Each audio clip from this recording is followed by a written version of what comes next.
안녕하세요. 설레임 한 스푼입니다. 이야기 시작하기 전 무료 버튼인 구독과 좋아요 버튼 부탁드립니다. 알림 설정도 해두시면 새 영상이 올라올 때마다 제일 먼저 시청하실 수 있습니다. 여러분은 지금 무엇을 하며 어디 지역에서 듣고 있나요? 산책을 하시면서 출퇴근을 하시면서 지역 이름이나 장소를 댓글로 남겨주시면 감사한 마음으로 반갑게 인사드리겠습니다. 감사합니다. 지금 시작합니다. 해질녘 붉은 하늘 아래 작은 공원. 벤치에 앉은 소녀의 어깨가 미세하게 떨리고 있었다. 저기요, 제발 도와주세요. 그녀는 낯선 한국 남자의 손을 잡아 끌어 망설임도 없이 자기 셔츠 속등으로 밀어넣었다. 남자의 눈이 휘둥그레졌다. 숨이 막히는 듯한 정적. 그의 손끝에 닿은 건 살갗에 단단히 박힌 작은 검은 점 하나였다. 진드기? 그가 중얼거리며 나뭇가지를 잡았다. 살짝 비틀자 뾰족한 고통이 번졌다. 딱! 소리가 나자마자 통증이 사라지고 소녀의 눈에서 눈물이 터졌다. 고통 때문만은 아니었다. 누군가 자신에게 조용히 손 내밀어 준 게 정말 오랜만이었다. 그녀의 이름은 아멜리아. 폴란드 바르샤바 교회의 고성 같은 발레 학교에서 자란 천재 소녀. 5살 때부터 토슈즈를 신었고 16살엔 이미 유럽 청소년 콩쿠르 유망주 명단에 올랐다. 사람들은 그녀를 무대 위에 천사라 불렀지만 무대 밖의 그녀는 그저 외로움으로 꽉 찬 아이였다. 그랑제테. 공중에서 활처럼 몸을 그리며 날아올랐던 마지막 동작. 착지 순간 뚝. 무릎 아래가 무너져 내렸다. MRI 결과는 잔인했다. 인대 파열, 뼈에 금. 6개월 재활 후 복귀 가능. 하지만 예전과 같을 순 없을 겁니다. 의사의 말이 귀를 파고들었다. 그녀는 미소 지으려 했지만 입꼬리가 올라가지 않았다. 2달 뒤 몰래 연습실로 돌아갔다. 벽 뒤에서 들려오는 소리. 아멜리아가 다친 게 오히려 다행이지 않아? 그러게. 왁스 새로 칠한 날 왜 뛰었대? 친구의 목소리였다. 리사. 늘 옆에서 손 잡아주던 그 리사. 그 순간 아멜리아의 세계가 산산이 부서졌다. 낮에는 병원과 학교를 오갔고 밤에는 술과 낯선 사람들 속에서 자신을 잊었다. 천사 대신 망가진 인형. 누군가의 위로보다 자신의 분노에 더 익숙해졌다. 그날도 밤이었다. 헤드폰으로 음악을 듣고 아무 생각 없이 걷다가 등 뒤로 날카로운 통증이 파고들었다. 처음엔 벌레인 줄 알았다. 하지만 점점 깊이 박히는 느낌. 당황한 채로 주위를 둘러보는데 마침 벤치에 앉은 동양인 남자가 보였다. 낯선 얼굴. 어색한 미소. 그녀는 거의 울먹이며 외쳤다. 플리즈 헬프 미. 그리고 그 결과가 그의 손이 옷 속으로 들어간 그 장면이었다. 진드기를 떼낸 뒤 남자는 서툰 폴란드어로 말했다. 조심해요. 혼자 다니지 마요. 짧은 문장이었지만 마음 어딘가에 따뜻하게 남았다. 그는 번역 앱에 무언가를 입력하더니 보여줬다. 부모님이 걱정하실 거예요. 그 말이 가슴에 꽂혔다. 아멜리아는 한동안 아무 말도 못했다. 누군가 자신을 걱정한다고 말한 게 도대체 언제였던가. 그는 이름도 남기지 않은 채 떠났다. 그녀는 한참 그 자리에서 서 있었다. 하늘은 붉게 젖어 있었고 등은 따뜻하게 따끔거렸다. 며칠 뒤 학교 게시판에 새로운 공지가 붙었다. 특별활동 태권도 워크숍 한국인 사범 초청. 기초 체력 향상 및 정신력 훈련 목적. 태권도? 처음 보는 단어였다. 하지만 무언가에 이끌리듯 그녀는 신청서를 냈다. 운명은 종종 이런 식으로 시작된다. 첫 수업날 체육관 문을 열자 익숙한 뒷모습이 보였다. 검은 도복, 단정한 매듭, 그리고 그 남자. 공원의 남자. 그가 고개를 들었고 눈이 마주쳤다. 안녕하세요. 성훈입니다. 그의 폴란드어 발음은 여전히 어색했지만 표정은 분명했다. 반가움. 처음 며칠은 지옥이었다. 몸은 낯선 근육을 쓰느라 비명을 질렀고 발목은 아직 불안했다. 그런데 성우는 달랐다. 아프면 멈춰요. 그 한마디가 낯설었다. 발레에서 멈춤은 곧 패배였기 때문이다. 그는 발끝의 각도, 무릎의 회전축, 균형선을 하나씩 교정했다. 태권도는 근육이 아니라 중심의 예술이에요. 그 말이 마음속을 울렸다. 발레도 그렇다. 중심이 무너지면 모든 게 무너진다. 그녀는 천천히 다시 균형을 배우기 시작했다. 수업이 끝난 뒤에도 그는 남았다. 발목 스트레칭 조금만 더 해볼래요? 그녀는 고개를 끄덕였다. 거울에 비친 두 사람. 서로 다른 언어, 다른 몸짓 하지만 묘하게 닮은 집중. 그는 무릎을 꿇고 그녀의 자세를 교정하며 말했다. 조금씩 천천히. 급하게 회복하면 다시 다쳐요. 그날 밤 아멜리아는 오랜만에 숙면을 취했다. 꿈속에서 무대가 보였다. 조명이 그녀를 비추고 관객석은 어둡다. 그 어둠 속 어딘가에 그가 있었다. 낮과 밤의 경계가 무너지다. 그녀는 낮에도 웃기 시작했다. 수업 중 동료가 말을 걸면 대답했고 거울 속 자신의 모습이 조금은 달라 보였다. 하지만 완벽한 회복은 아니었다. 발레단 오디션 당일 음악이 흐르자 다리가 굳었다. 심장이 너무 빨리 뛰었다. 나는 아직 무섭다. 그러나 무대 아래에서 성운의 눈이 보였다. 괜찮아. 그는 말하지 않았지만 표정이 그렇게 말했다. 그녀는 그날 떨어졌다. 하지만 울지 않았다. 대신 다음 날 다시 체육관으로 갔다. 성운이 놀란 얼굴로 물었다. 왜 왔어요? 연습하러요. 그는 잠시 웃더니 말했다. 좋아요. 오늘은 킥 말고 중심부터. 몇 주가 지나자 통증은 줄고 근육은 단단해졌다. 그녀는 거울 앞에서 천천히 팔을 들어 올렸다. 예전처럼 높진 않았지만 더 안정적이었다. 좋아지고 있어요. 그가 말했다. 그 말이 그녀의 마음을 움직였다. 좋아지고 있다. 나도 내 삶도.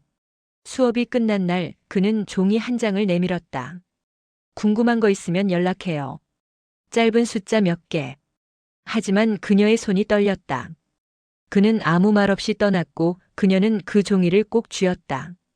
마치 인생이 다시 한 줄씩 써지는 기분이었다. 밤 그녀는 노트북을 켰다. 검색창에 코리어 벨레이 유니버서티를 입력했다. 사진 속 서울의 거리, 무대, 학생들. 낯설지만 이상하게 가슴이 뛰었다. 다시 시작할 수 있을까? 그리고 마음속에서 답이 들려왔다. 그는 그렇게 말했잖아. 천천히 하지만 멈추지 말라고. 며칠 뒤 메일함에 알림이 떴다. 합격. 그녀는 울었다. 너무 크게 울어서 창문이 흔들릴 정도로. 그리고 전화를 걸었다. 그 번호로. 저 기억하죠? 저 한국에 가요. 그녀는 비행기 표를 예약하며 생각했다. 이건 단순한 유학이 아니라 내 삶을 다시 배우는 여행이라고. 창밖으로 폴란드의 저녁 하늘이 물들었다. 그를 다시 만나면 이번엔 내가 먼저 인사해야지. 그녀는 미소 지었다. DGI 다브리 성운. 안녕, 내 새로운 무대. 체육관 문을 열자 공기가 달랐다. 송진 냄새 대신 매트의 고무 냄새, 음악 대신 발바닥과 바람이 스치는 소리. 줄지어 서 있는 학생들 사이로 그가 걸었다. 정갈한 도복, 단정한 매듭, 낯선 나라의 억양. 안녕하세요. 성운입니다. 어색한 폴란드어였지만 단어 하나하나가 또렷했다. 목소리는 높지도 낮지도 않은 중간 깔끔한 리듬. 나는 그 리듬에 맞춰 숨을 들이마셨다. 오랜만에 무대 아닌 공간에서 박자가 생겼다. 첫 동작부터 발목이 겁을 냈다. 오른발을 딛는 순간 과거의 소리가 몸을 스쳤다 뚝. 실제로는 아무 소리도 없었지만 내 안에서는 여전히 울렸다. 성운이 나를 보더니 고개를 기울였다. 아프면 멈춰요. 멈추라는 말은 낯설었다. 발레에서 멈춤은 패배였고 패배는 곧 추방이었다. 그런데 이곳에서는 멈춤이 규칙이었다. 나는 당황했고 동시에 조금 안심했다. 워밍업이 끝나자 그는 자세를 봐주겠다고 했다. 발끝 말고 무릎 축. 그는 내 정강이를 살짝 두드렸다. 골반을 휘지 말고 기둥처럼 세우세요. 거울 속에서 내 골반이 삐딱하게 기울어진 걸 처음 봤다. 발레에서는 늘 다리를 뻗고 돌렸지만 내 중심이 어디에 있는지는 제대로 물어본 적이 없었다. 발목의 통증은 사실 중심이 빠져나간 자리에서 터지고 있었다. 그가 내 등 뒤로 와서 손가락 하나를 척추에 올렸다. 여기. 이 선을 잃으면 다 잃어요. 그 말 한 줄이 가슴에 박혔다. 나는 숨을 들이마셨다가 아주 조금 내쉬었다. 숨이 길어졌다. 심장이 달리던 속도가 걷기 시작했다. 둘째 날 그는 아주 느린 루틴을 알려주었다. 발목 원심 회전 10회, 종아리 근막 늘리기 30초, 햄스트링 스트레칭 20초, 중둔근 활성화를 위한 엉덩이 옆 누르기 15회. 숫자들은 지루했지만 내 몸은 숫자를 좋아하는 것 같았다. 규칙은 근육에 안정을 주고 안정은 용기를 만들었다. 나는 숫자 사이사이에 음악을 넣었다. 하나 그리고 둘 그리고 셋. 발레의 34박자와 태권도의 하나 마이너스 둘 카운트가 묘하게 겹쳐졌다. 다른 언어인데 같은 문법이었다. 셋째 날 나는 묻지 않으려던 걸 물었다. 왜 날 도와줘요? 그는 대답 대신 오른쪽 발목을 가리켰다. 내 것이 아니라 자신의. 거기에는 오래된 흉터처럼 단단한 선이 있었다. 나도 여기. 그는 말을 아꼈다. 그러나 그 한 단어가 다 설명했다. 부상당한 사람의 언어는 말보다 더 빨리 전염되는 공감이 있었다. 그의 침묵이 내 침묵을 덜 부끄럽게 했다. 일주일이 지나자 발목에 이상한 감각이 줄었다. 통증이 없어진 건 아니지만 모서리가 둥그러졌다. 예전에는 걸을 때마다 유리 조각 위를 밟는 느낌이었다면 이제는 부드러운 자갈길 같았다. 그 차이는 사소해 보였지만 마음을 움직이기에 충분했다. 나는 연습 전에 체육관 바닥에 손을 대고 잠깐 눈을 감았다. 한 방울의 숨. 들이마시고 내쉬고. 그 한 방울로 오늘을 시작했다. 그 주 금요일 발레단 복귀 오디션이 있었다. 점프는 빼고 표현력 평가 위주라고 했다. 하지만 음악이 시작되자 어깨가 굳었다. 그랑제테라는 단어 자체가 내 심장에 브레이크를 걸었다. 손끝이 먼저 떨리고 다음은 코어, 그 다음은 다리. 나는 음악 중반에 동작을 멈췄다. 예전 같았으면 눈물이 나거나 도망쳤을 것이다. 그런데 이번에는 체육관에서 들었던 말이 먼저 떠올랐다. 아프면 멈춰요. 멈췄다. 끝나고 객석을 봤다. 성훈이 있었다. 그는 고개를 아주 천천히 끄덕였다. 잘했어요라는 입모양. 그 순간 떨어져도 괜찮겠다는 생각이 들었다. 아니, 떨어지는 게 맞겠다는 마음까지. 서두르지 말자. 결과는 불합격. 이상하게도 견딜만 했다. 집으로 돌아오는 길에 문득 창문에 비친 내 얼굴이 익숙했다. 낮에 나와 밤에 내가 다시 한 사람으로 붙는 모양이었다. 다음 날 아침 나는 자진해서 체육관에 갔다. 수업 시작 30분 전. 매트 위에 앉아 발목을 감쌌다. 종아리 근막을 천천히 밀고 발가락을 오므렸다 펴기를 20번, 밴드로 안쪽 바깥쪽 저항 훈련 15회. 숨이 고르게 오르내리자 어제의 불합격이 몸에서 빠져나가는 느낌이 들었다. 누구에게 보여주려고가 아니라 내 중심으로 돌아가기 위해 움직이는 시간. 문이 열리고 성훈이 들어왔다. 일찍 왔네요. 나는 어깨를 으쓱했다. 연습하러요. 그가 웃었다. 좋아요. 오늘은 킥 말고 서기부터. 서기? 그는 매트 중앙에 선 다음 바닥에 보이지 않는 십자선을 그리듯 발을 옮겼다. 정면 서기. 보이지 않는 점 하나를 밟는다고 생각하세요. 그 점이 무너지면 아무 기술도 소용없어요. 나는 따라했다. 눈을 감고 왼발과 오른발이 번갈아 그 점을 찾게 했다. 놀랍게도 다리보다 눈이 먼저 흔들렸다. 중심은 근육이 아니라 신경과 감각으로 세워지는 거라고 몸이 처음으로 이해했다. 오전 수업이 끝난 뒤 그는 매트를 빗자루로 쓸었다. 나는 물통을 만지작거리며 말했다. 예전엔 아팠던 걸 이겨내야 한다고만 생각했어요. 근데 지금은 보호해야 한다는 느낌이에요. 그가 멈추고 나를 봤다. 그거면 반은 온 거예요. 반이라니. 나는 반이라는 단어가 마음에 들었다. 완벽도 실패도 아니고 진행 중. 살아있는 단어였다. 둘째 주가 되자 기초 품새를 처음부터 끝까지 이어갈 수 있게 됐다. 품새를 외우는 동안 나는 발레의 카운트를 끌어다 붙였다.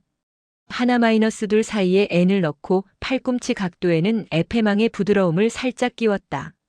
성우는 말하지 않았지만 그가 고개를 아주 조금 끄덕이는 걸 몇 번 봤다. 인정받는다는 건 커다란 칭찬보다도 그 미세한 끄덕임 하나면 충분했다. 그 주 목요일 우리는 아주 짧은 명상을 했다. 눈 감고 발바닥 종아리 무릎 골반 척추 어깨 목 정수리. 위에서 아래로 다시 아래에서 위로. 나는 내 몸을 마음으로 더듬었다. 골반에서 걸리던 매듭이 느껴졌다. 거기서 숨을 멈추지 않고 조금 더 보냈다. 한 방울, 한 방울, 한 방울. 그러자 매듭이 묽어졌다. 눈을 뜨자 체육관의 흰 형광등이 새 것처럼 밝았다. 마음이 목욕하고 나온 것 같았다.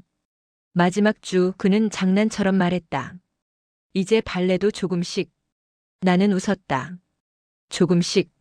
수업이 끝나고 모두가 나간 뒤 나는 매트 끝에 서서 오른팔을 들어 올렸다.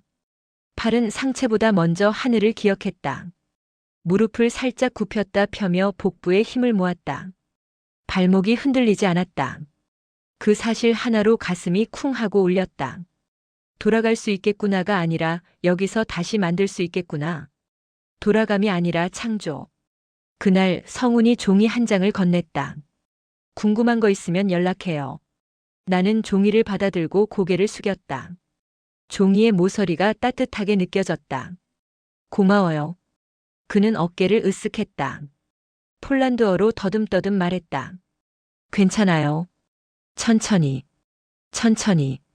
내게 가장 어려웠던 단어, 그러나 지금은 가장 소중한 주문. 집으로 돌아오는 길 나는 버스 창에 이마를 대고 폰을 켰다. 새로운 메모를 만들었다. 아침 루틴. 발목 원심 회전 10. 근막 이완 30초 리. 밴드 저항 안팎각 15. 중심 서기 1분. 한 방울의 숨 1분. 메모를 저장하고 조용히 미소를 지었다. 누군가가 내 삶의 질서를 주었지만 그 질서는 내 것이었다. 순종이 아니라 선택. 강요가 아니라 동의. 일주일 뒤 새 연습실 면담을 잡았다. 발레 복귀를 위한 작은 학교, 친절한 선생님, 촉촉한 나무바닥. 면담 전에 체육관에 들러 마지막 개인 지도를 받았다. 오늘은? 그가 물었다. 점프 말고 착지요. 나는 대답했다. 그는 고개를 끄덕이며 매트 한가운데를 손바닥으로 2번 쳤다. 여기.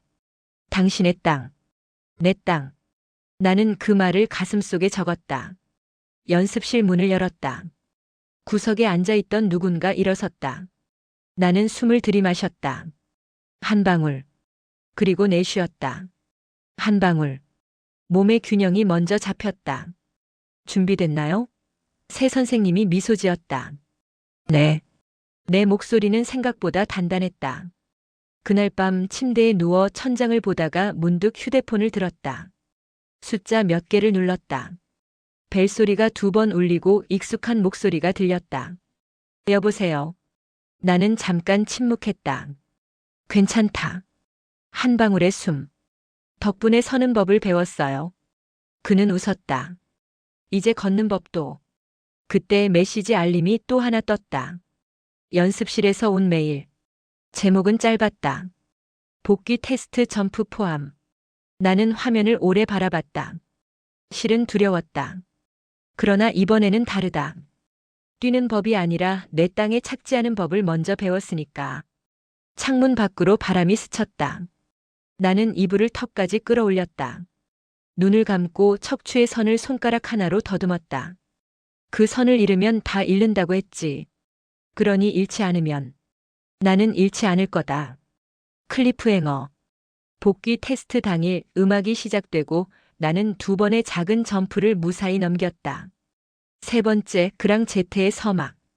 공중에서 시간은 한 겹 느려졌고 발바닥 아래 내 땅이 반박자 뒤에 다가왔다. 그 순간 누군가 연습실 문을 열었다. 익숙한 숨소리. 고개를 돌릴 수 없었다. 착지까지 단 한 박. 착지와 동시에 숨이 멎었다. 바닥이 내 발을 부드럽게 받았다. 그랑제테의 마지막 점프, 그리고 그 한 박자 뒤 문이 열렸다. 아멜리아? 익숙한 목소리. 돌아보지 않아도 알았다. 그였다. 성훈. 나는 음악이 끝날 때까지 그대로 서 있었다. 한 박 늦은 박수, 그리고 천천히 돌아선 시선. 그는 문가에 서 있었다. 예전보다 더 단단해진 얼굴, 그러나 여전히 눈빛은 조용하고 따뜻했다. 2달 후 나는 인천공항에 내렸다. 창문 밖의 하늘은 다른 색이었다. 폴란드의 하늘이 은빛이라면 한국의 하늘은 유리처럼 맑았다. 공항 내부는 소리로 가득했다. 다국적 언어, 기계음, 향기. 나는 손에 쥔 노트 한 권을 꼭 쥐었다. 그 안엔 내 재활 루틴과 성훈이 써준 한 문장이 있었다. 넘어지는 건 괜찮아요. 다만 일어날 땅을 잊지 마요. 그 문장을 마음속에 넣고 나는 한국으로 건너왔다. 버스 창문에 이마를 대자 낯선 풍경이 흘러갔다. 간판 속 글자들이 춤을 추듯 스쳐 지나갔다. 낯선 도시의 리듬이 내 심장과 맞춰졌다. 낯설지만 낯익은 리듬이었다. 주소를 따라 골목을 돌자 작은 간판이 보였다. 태권도 성무관. 유리창 너머 아이들이 줄지어 서 있었다. 작은 손발로 태극 품새를 익히는 모습이 귀엽고 진지했다. 그리고 그들 사이 아이의 자세를 잡아주며 웃는 그가 있었다. 성훈. 문을 열자 종소리가 났다. 그가 고개를 들었다. 아멜리아? 한 박, 2박. 그리고 그의 입꼬리가 천천히 올라갔다. 정말 왔네요. 나는 웃었다. 이제 성인이에요. 우리 연애해요. 그는 잠시 멈췄다. 아이들의 시선이 우리를 오르내렸다. 그가 웃으며 아이들에게 말했다. 쉬어요. 10분 휴식. 그리고 나를 향해 걸어왔다. 갑자기 이렇게? 그날 공항에서 마음을 정했어요. 뭘요? 직진하기로. 우리는 천천히 가까워졌다. 그는 나에게 존댓말을 가르쳤고 나는 그에게 발레의 언어를 알려줬다. 이건 풀리에 무릎을 굽혔다 펴는 동작이에요. 이건 차기, 발로 공기를 자르는 동작이에요. 둘의 동작이 섞이면 웃음이 터졌다. 풀리에와 차기 언뜻 전혀 다르지만 둘 다 중심의 예술이었다. 우리는 중심으로 연결되는 법을 배워갔다. 그는 매운 음식을 줄여줬고 나는 젓가락질을 익혔다. 그는 내 폴란드식 억양을 귀엽다고 했고 나는 그의 진지한 눈빛을 사랑하게 됐다. 언어는 달랐지만 마음의 리듬은 같았다. 그가 내 이름을 부를 때마다 세상이 조금 느려졌다. 아멜리아. 그 한마디에 심장이 박자를 놓쳤다. 한국 발레 학교의 수업은 달랐다. 폴란드에서는 감정으로 시작했지만 한국에서는 근육과 구조로 시작했다. 근육의 흐름이 곧 예술이다. 처음엔 이해가 어려웠지만 점점 그 말의 의미를 알게 됐다. 감정은 순간이지만 구조는 지속이었다. 감정이 불꽃이라면 구조는 불꽃을 담는 등잔이었다. 나는 아침마다 체육관에서 스트레칭을 했다. 성우는 가끔 내 옆에서 아이들을 지도하다가 몰래 내 동작을 흉내냈다. 이거 맞아요? 아니요, 무릎 더 펴세요. 그는 일부러 과장된 동작으로 웃겼다. 아이들은 깔깔거렸고 나는 웃으며 말했다. 이렇게 진지하게 장난치는 사람 처음 봐요. 그는 어깨를 으쓱했다. 진지해야 잘 놀 수 있거든요. 학교 무대 발표회가 열렸다. 조명 아래에 서자 내 심장이 과거를 기억했다. 무대는 여전히 두려웠지만 이번엔 다르게 느껴졌다. 누구에게 증명하기 위해서가 아니라 내가 여기 있음을 느끼기 위해 서 있었다. 무대 뒤편에서 그가 내게 꽃 한 송이를 건넸다. 파이팅! 그의 발음은 여전히 어색했지만 그 어색함이 내 언어보다 더 정확했다. 나는 웃으며 말했다. 끝나고 같이 밥 먹어요. 그가 고개를 끄덕였다. 그 짧은 약속이 공연보다 더 긴 여운을 남겼다. 발표회가 끝나고 그는 내게 말했다. 이제 당신의 무대는 여기에요. 한국에서 나와 함께. 그때 나는 깨달았다. 그가 내게 준 건 단순한 사랑이 아니라 자리였다. 어디에도 속하지 못하던 내가 처음으로 있어도 되는 곳을 찾았다. 하지만 행복은 언제나 불안과 함께 온다. 도장에서 아이들의 어머니들이 그에게 말을 걸 때마다 내 속 어딘가가 묘하게 저릿했다. 그의 웃음, 그의 친절, 그가 가르치는 손짓 올 퍼밀리어, 투 퍼밀리어. 나는 스스로를 다그쳤다. 이건 질투가 아니야. 불안이야. 하지만 결국 같은 말이었다. 그날 저녁 우리는 함께 도장을 정리하고 있었다. 걸레질을 하던 그에게 나는 말했다. 결혼하자. 걸레가 툭 떨어졌다. 그가 나를 봤다. 지금 뭐라고 했어요? 결혼하자고요. 농담이에요? 아니요. 진지해요. 그는 잠시 나를 보더니 천천히 웃었다. 아멜리아, 당신은 언제나 내 호흡보다 반박자 빨라요. 그래서 싫어요? 아니요. 좋죠. 당신 리듬에 맞춰볼게요. 그날 밤 한강 다리를 건넜다. 바람이 머리카락을 흩날렸다. 도시의 불빛이 물 위에 반사되어 반짝였다. 그는 내 손을 잡았다. 폴란드에서 태권도 배우길 잘했네요. 한국에서 당신 만나길 잘했죠. 그 순간 모든 거리와 언어의 장벽이 녹아내렸다. 나는 그에게 기대어 속삭였다. 이제 내 무대는 당신이에요. 그가 대답했다. 내 무대에도 당신이 서 있죠. 바람 사이로 서울의 공기가 우리의 숨을 섞었다. 한 방울의 숨이 두 개의 리듬으로 나뉘었다가 다시 하나로 맞춰졌다. 며칠 뒤 학교에서 합격 통보가 왔다. 정식 무용단 입단. 기쁨과 두려움이 동시에 밀려왔다. 그는 축하 대신 조용히 말했다. 이제 정말 당신이 서야 할 무대네요. 나는 고개를 끄덕였다. 당신도 옆에 서줄 거죠? 그는 대답하지 않고 내 손을 꼭 잡았다. 그 침묵이 모든 대답이었다. 며칠 뒤 도장 앞 벤치에서 커피를 마시던 그는 갑자기 전화를 받았다. 표정이 굳었다. 무슨 일이에요? 한국체육협회에서 연락이 왔어요. 좋은 일? 그는 고개를 저었다. 대회 심사위원 요청이에요. 근데 날짜가. 언제요? 그가 천천히 말했다. 우리 결혼식 날이에요. 결혼식 날짜를 바꾸는 건 생각보다 더 어려운 일이었다. 한국체육협회에서 요청한 심사 일정은 이미 확정된 전국대회와 겹쳤고 성우는 그 대회의 유일한 국제심사위원이었다. 그는 말했다. 미룰까요? 나는 고개를 저었다. 우리 둘 다 각자 무대에 서야 하잖아요. 그게 우리가 서로를 사랑한 방식이었잖아요. 그날부터 우리는 각자의 무대를 지키는 결혼식 준비를 시작했다. 하나는 서울의 전통 한옥 예식장, 다른 하나는 바르샤바의 고풍스러운 성당 예식. 두 문화, 두 나라, 두 사람. 하지만 약속은 하나였다. 서로의 무대를 존중할 것. 한복을 입는 건 처음이었다. 붉은 저고리와 연분홍 치마 그리고 어머니의 손. 성운의 어머니는 조용히 내 고름을 묶어주며 말했다. 우리 며느리 예쁘다. 그 말에 눈물이 맺혔다. 며느리라는 단어는 단순한 호칭이 아니라 환영이었다. 어머니는 내 손을 꼭 잡고 덧붙였다. 우리 집에 온 걸 정말 고맙게 생각해요. 그 말에 나는 폴란드어로 대답했다. DGIKUJ. 사랑해요. 어머니는 뜻을 몰랐지만 웃으며 내 손을 감쌌다. 그 따뜻함이 모든 번역보다 명확했다. 결혼식 당일 한옥마당엔 조용한 피리 소리가 흘렀다. 하얀 이불 위로 성운이 무릎을 꿇고 절을 했다.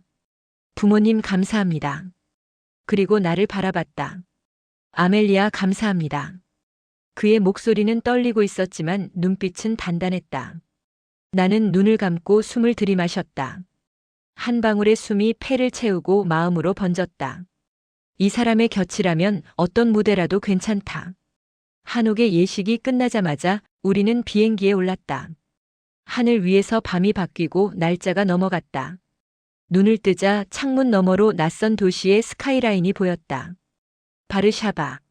고향의 냄새였다. 하지만 이번엔 관객의 시선이 달랐다. 친구들, 선생님들 그리고 아버지. 그의 표정은 여전히 단단했다. 나는 무대에 오르기 전처럼 심장이 뛰었다. 리허설 중 아버지가 다가와 말했다. 너의 선택이 틀리지 않기를 바란다. 그 목소리엔 여전히 걱정이 숨어 있었다. 나는 미소 지었다. 아빠, 무대는 관객이 아니라 무용수가 만드는 거예요. 결혼식이 시작됐다. 성당의 파이프 오르간이 울리고 스테인드 글라스 사이로 햇빛이 스며들었다. 하얀 드레스를 입은 나는 꽃잎을 밟으며 걸었다. 성우는 검은 정장을 입고 나를 기다리고 있었다. 그는 어색한 폴란드어로 말했다. 파이KNAJEST. 너무 예뻐요. 모든 사람의 시선이 우리를 향했지만 그 순간 나는 오직 그 한 사람만 봤다. 성우는 예식 후 조심스럽게 아버지에게 다가갔다. 통역 없이 직접 말했다. 딸을 행복하게 하겠습니다. 발음은 어눌했지만 의지는 분명했다. 아버지는 한동안 말이 없었다. 그리고 손을 내밀었다. 딸을 부탁합니다. 그 손을 잡은 순간 나는 울었다. 오랜 벽이 무너지는 소리가 들렸다. 그건 문화의 벽이 아니라 불신의 벽이었다. 결혼식이 끝난 밤 우리는 호텔 창가에 앉아 와인을 마셨다. 비행과 예식의 피로가 밀려왔지만 이상하게도 잠은 오지 않았다. 오늘 심사 잘했어요? 응. 피곤했지만 아이들 보는 게 좋았어요. 결혼식까지 뛰어왔으니 진짜 챔피언이네요. 당신도 두 나라의 신부가 되다니. 우리는 동시에 웃었다. 창밖으로는 바르샤바의 밤하늘, 멀리선 성당의 종소리가 울렸다. 그는 내 손등을 감싸며 말했다. 우리 어디서 살까요? 한국이든 폴란드든 상관없어요. 우리가 같이 있다면 그게 집이에요. 그때 내 눈앞에 결혼 반지가 반짝였다. 그의 반지 안쪽엔 짧은 문장이 새겨져 있었다. Two worlds, one rhythm. 두 세계 하나의 리듬. 우리는 서울로 돌아왔다. 결혼식의 화려함은 사라졌지만 일상은 그보다 더 단단했다. 아침엔 내가 학교로, 그는 도장으로 향했다. 밤에는 서로의 발목을 주물러주며 하루를 풀었다. 오늘은 아이들이 어땠어요? 오늘은 당신이 어땠어요? 질문은 다르지만 대답은 늘 같았다. 괜찮았어요. 그리고 감사했어요. 결혼은 거대한 사건이 아니었다. 매일 서로의 리듬을 맞추는 끝없는 연습이었다. 그 리듬 안에서 우리는 조금씩 성장했다. 어느 날 발레단에서 메일이 왔다. 주역 캐스팅 제안. 국제 발레단 역사상 외국인으로는 드문 일. 나는 메일을 오래 바라보다가 그에게 보여줬다. 이거 무서울 것 같아요. 그는 말했다. 무대는 원래 무서운 거예요. 하지만 당신은 무섭다고 멈추지 않잖아요. 나는 웃으며 고개를 끄덕였다. 그 말이 곧 허락이었다. 리허설이 시작되자 매일 새벽까지 연습이 이어졌다. 그는 도장 일을 마치고 내 연습실로 찾아왔다. 물병과 따뜻한 수건, 그리고 조용한 눈빛. 오늘은 그만해요. 그 한마디가 나를 더 멀리 가게 했다. 공연 당일 조명이 올랐다. 객석 한켠에서 성운의 얼굴이 보였다. 그 옆엔 그의 부모님 그리고 나의 아버지가 나란히 앉아 있었다. 음악이 흐르고 내 몸이 하늘을 그렸다. 한 방울의 숨이 무대 전체를 채웠다. 착지. 성공. 박수가 터졌다. 커튼콜에서 나는 고개를 숙였다. 눈물이 뺨을 타고 떨어졌다. 그건 슬픔이 아니라 감사였다. 무대 아래로 향하는 시선이 만났다. 그의 입모양이 보였다. 수고했어요. 나는 속으로 대답했다. 당신 덕분이에요. 그날 밤 우리는 늦은 저녁을 함께 했다. 그가 말했다. 이제 진짜 여유를 좀 가져요. 아니요. 다음 공연이 있어요. 벌써요? 네. 이번엔 다른 배역이에요. 어떤 배역? 나는 미소 지었다. 엄마요. 그는 젓가락을 멈췄다. 진심이에요? 나는 고개를 끄덕였다. 그의 눈이 반짝였다. 두 세계 하나의 리듬이 이제 셋이 되겠네요. 우리는 웃었다. 그 웃음 속엔 피로도 두려움도 모든 게 녹아 있었다. 서로 다른 세계의 언어로 만나 하나의 약속을 완성한 두 사람. 이제 그 리듬에 새로운 숨결이 더해질 차례였다. 병원 초음파실. 화면 속 작고 둥근 그림이 깜빡인다. 심장 소리가 들린다. 들려요? 응, 한 방울의 심장이. 화면 속의 작은 점이 깜빡였다. 의사는 미소 지었다. 심장 소리예요. 잘 뛰고 있네요. 나는 모니터에서 눈을 떼지 못했다. 그 작은 리듬이 내 모든 걸 바꾸고 있었다. 한때 그랑 제테의 점프 한 박자에 모든 생을 걸던 내가 이제는 단 한 방울의 심장 소리에 세상을 맡기고 있었다. 옆에서 성훈이 내 손을 잡았다. 이제 진짜 셋이네요. 나는 고개를 끄덕였다. 그래요. 무대가 커졌어요. 임신은 공연 리허설보다 더 험난했다. 몸은 매일 다르게 변했고 하루에도 12번 감정의 파도가 밀려왔다. 입덧으로 아무것도 삼키지 못한 날, 성우는 도장에서 늦게까지 아이들을 가르치고도 집에 오자마자 죽을 끓였다. 이건 태권도식 죽이에요. 끈기죽. 그는 웃으며 말했다. 맛은 좀. 글쎄요. 하지만 마음은 맛있어요. 나는 종종 복도 끝까지 걸었다가 다시 돌아왔다. 발레 연습실의 미러 대신 병원 복도가 내 거울이었다. 걸음이 느려질수록 숨은 깊어졌다. 이게 새로운 리듬이구나. 예전엔 점프와 회전이 나의 언어였다면 지금은 호흡과 기다림이 나의 문장이었다. 배가 불러오르자 발레 연습은 잠시 멈췄다. 하지만 몸은 여전히 춤을 원했다. 나는 도장 한켠에서 아이들의 수업을 지켜봤다. 아이들은 내 배를 보고 악이 있어요? 라고 물었다. 응. 무대에서 뛰는 악이에요. 그 말에 아이들이 박수를 쳤다.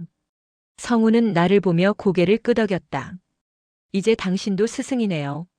나는 웃었다. 나는 춤으로 가르쳤는데 이제는 숨으로 가르치네요. 그는 아이들과 함께 태극 품새를 보여줬다. 그 동작이 느려지고 부드러워졌다. 나는 속으로 생각했다. 태권도는 무용보다 단단하고 무용은 태권도보다 유연하다. 그 둘이 만나면 인생이 된다. 새벽 3시. 진통이 시작됐다. 병원 창밖엔 비가 내리고 있었다. 성우는 내 손을 잡고 나보다 더 땀을 흘렸다. 숨 천천히 한 방울씩. 그의 목소리가 울렸다. 그 말이 마치 리허설의 큐 사인처럼 들렸다. 한 번, 두 번, 세 번. 몸의 고통이 파도처럼 밀려왔지만 그 사이사이에서 나는 느꼈다. 지금 나는 살아있다. 하나, 둘, 셋. 의사의 목소리와 함께 짧고 높은 울음이 터졌다. 공기의 밀도가 달라졌다. 누군가의 첫 숨이 세상과 나의 가슴을 동시에 열었다. 나는 눈을 감았다. 이게 무대의 끝이 아니라 시작이네요. 성훈이 내 입을 맞췄다. 이건 우리의 앙코르예요. 아기가 태어난 지 3달. 밤마다 잠이 끊겼지만 아침마다 새로운 표정이 태어났다. 발레의 연습실은 잠시 잊혔고 대신 거실의 카펫 위가 무대가 되었다. 나는 아기를 안고 천천히 돌았다. 발끝이 바닥을 미끄러지고 팔끝이 공기를 부드럽게 가르며 나는 다시 춤을 추고 있었다. 관객은 단 한 명, 하지만 세상 그 어떤 무대보다 진심이었다. 성우는 그 모습을 사진으로 찍었다. 무대에 다시 서는 기분 어때요? 이건 더 큰 무대예요. 왜요? 관객이 나를 사랑하거든요. 1년 후 복귀 제안이 왔다. 국제 발레단의 새 프로젝트 피닉스 리본. 주제는 부활과 재생. 아이러니하게도 내 이야기였다. 나는 망설였다. 이제 무대에 서면 집을 비워야 해요. 성우는 말했다. 당신이 무대에 서는 게 우리 아이에게 제일 좋은 교육이에요. 그 한마디가 나를 일으켰다. 리허설 첫날, 거울 속에 나는 예전과 달랐다. 몸은 완벽하지 않았지만 눈빛은 더 깊어졌다. 레디? 연출가가 물었다. 나는 숨을 들이마셨다. 한 방울의 숨. Always. 조명이 켜지고 음악이 흘렀다. 몸이 공기와 하나가 되는 순간 무대 뒤편에서 익숙한 얼굴이 보였다. 성훈과 내 아이. 아이의 손이 허공에서 흔들렸다. 그 작은 손짓 하나에 모든 불안이 녹아내렸다. 착지. 완벽했다. 박수 소리. 나는 울지 않으려 했지만 눈물이 쏟아졌다. 이건 예술의 완성이 아니라 삶의 증명이었다. 공연이 끝난 뒤 우리는 셋이서 한강을 걸었다. 도시의 불빛이 물 위에 반짝였다. 성훈이 말했다. 당신에게 무대는 뭐예요? 나는 잠시 생각했다. 예전엔 조명 아래에서 숨을 쉬는 곳이었어요. 지금은 숨을 나누는 곳이에요. 그는 미소 지었다. 그럼 나도 무대네요. 그렇죠. 그리고 이 아이도. 나는 아이의 손을 잡았다. 작은 손끝이 내 손가락을 꼭 쥐었다. 그 손의 온도가 세상의 모든 박수보다 따뜻했다. 밤하늘에 별 하나가 떨어졌다. 나는 속삭였다. 무대의 다른 이름은 가족이야. 무대 위 조명 하나가 천천히 꺼진다. 하지만 객석에는 여전히 박수 소리가 이어진다. 그녀는 미소 짓는다. 그리고 다시 숨을 들이쉰다. 한 방울의 숨으로. 새로운 무대를 향해. 여러분, 오늘 이야기 어떠셨어요? 스스로를 사랑하기로 결심한 순간 우리의 삶은 조용히 달라집니다. 이 영상이 누군가의 밤을 덜 외롭게 했다면 좋아요, 구독, 알림 설정까지 부탁드리며 당신의 이야기도 댓글로 들려주세요. 우리는 서로의 용기가 될 수 있으니까요.